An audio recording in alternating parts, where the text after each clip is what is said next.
Hello guys! Sa video na to malalaman ninyo kung paano tayo mag-add ng funds or mag-add ng money ng ating STCP account mula sa ating ATM or sa ating credit card or sa ating debit card. Okay? Sa mga interesado guys, sa mga hindi pa nakakaalam, para sa inyo to. So tara guys, samahan nyo ako. Okay guys, open natin yung STC Pay. Then enter natin yung STCP password natin. Then, i-click natin yung add money. We have 3 ways to add money, pero pag-uusapan natin ngayon ay ang pag-a-add sa pamamagitan ng debit or credit card. Then, tap natin.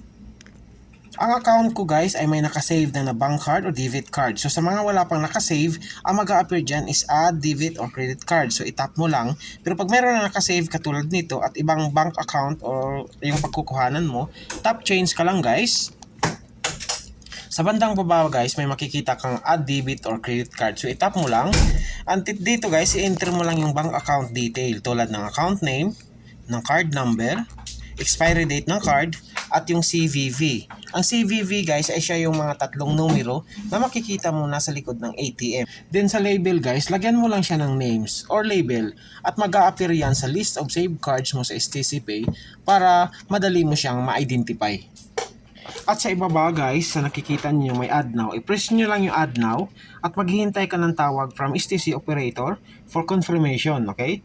I-press mo lang yung number 1 as per instruction to confirm your action on adding debit or credit card to save it on your STC account.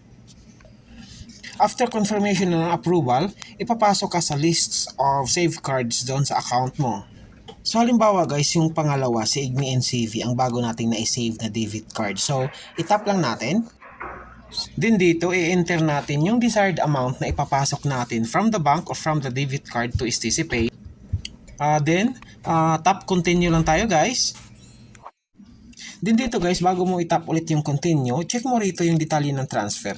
Yung amount, yung bank account. Then pag okay na guys, itap mo ulit yung continue. So, verify by phone. So, patadalhan ka ng bangko guys ng message at kalakip sa message ang verification code, okay? Marireceive mo yung message sa registered mobile number mo na inattach mo doon sa bank account. So, copy mo lang yung code at i-enter mo rito. So, ayan guys, may na-receive na ako. So, enter natin dito yung na-receive nating code. So, ayan. Then, tap confirm lang. So, money has been added to your account successfully. So, press done lang tayo guys.